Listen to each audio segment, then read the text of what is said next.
Most people think their money problems are personal, that they didn't work hard enough, didn't save enough, didn't make the right choices. That's not true. Most money problems are structural. You are born into a system that already exists. You earn inside it. You save inside it. You borrow inside it. And most people never learn how it actually works. This video is not about getting rich. It's not about hacks or shortcuts. It's about understanding the money system you already live in, how it evolved, why it behaves the way it does, who it rewards, and what normal people can realistically do with that knowledge.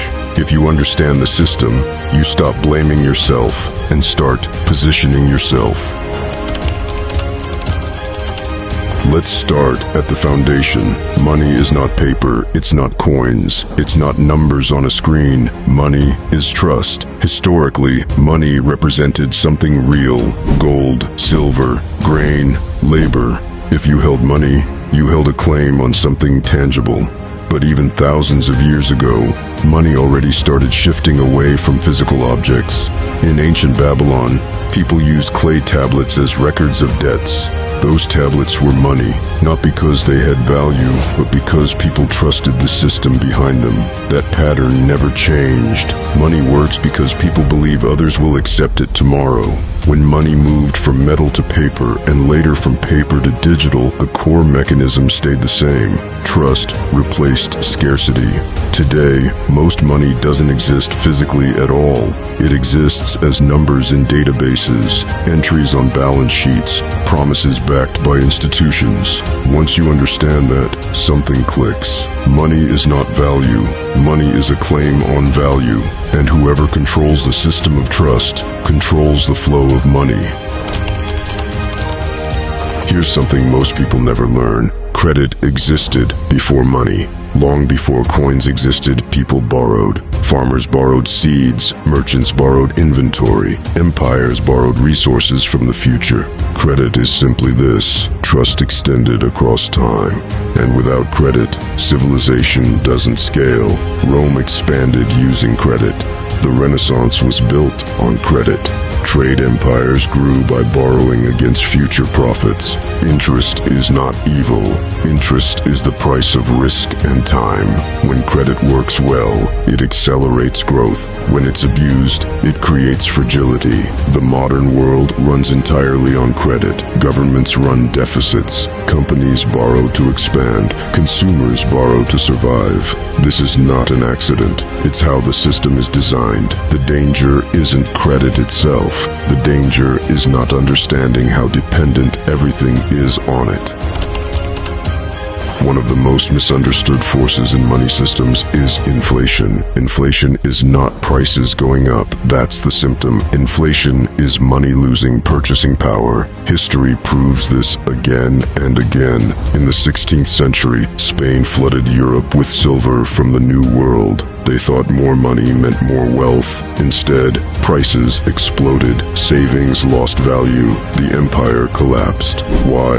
Because creating more money doesn't create more value. It redistributes value. Inflation always benefits borrowers, asset holders, governments, and it always hurts savers, wage earners, people holding cash. This is not a mistake. It's a feature of fiat money systems. That's why saving alone feels pointless over time. That's why wages lag behind assets. That's why people feel like they're running in place. The system rewards those who move with it and punishes those who stand still. Most people think banks store money. They don't. Banks create money.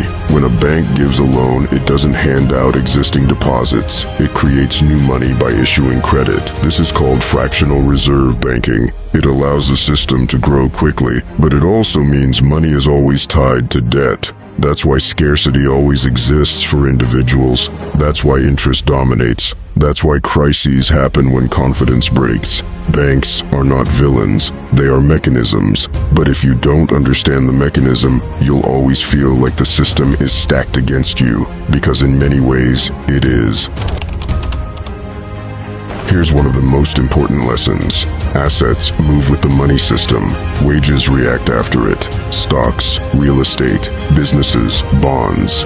These are tied directly to money creation, credit expansion, and inflation. Wages are not. That's why people who work harder don't necessarily get ahead. That's why asset prices rise faster than incomes. That's why inequality widens during inflationary periods. This isn't about greed. It's about structure. If you only earn wages and hold cash, you are always downstream. Ownership is upstream. Even small ownership changes how the system treats you. Every financial system that grows eventually overextends. This is not a flaw, it's a cycle. Credit expands, confidence grows, risk increases, then something breaks. Crises are resets. They shift power. They wipe out over-leveraged participants. They restructure the system. This has happened for hundreds of years, and it will keep happening.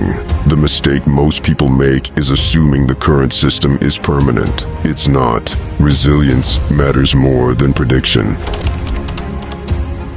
Now, the important part. What can normal people actually do with this knowledge? First, stop storing all your value in cash. Cash is useful, but long-term, it leaks value. Second, build at least one thing that is not tied directly to your hours. A skill, a business, an asset, something that can grow without your presence. Third, avoid debt that only funds consumption. Debt that creates future income is different from debt that only maintains lifestyle. Fourth, think in decades, not months. The system rewards patience. It punishes panic. Finally, build optionality. More skills, more income streams, more flexibility. Freedom is not money. Freedom is options. This knowledge doesn't make you special. It makes you prepared.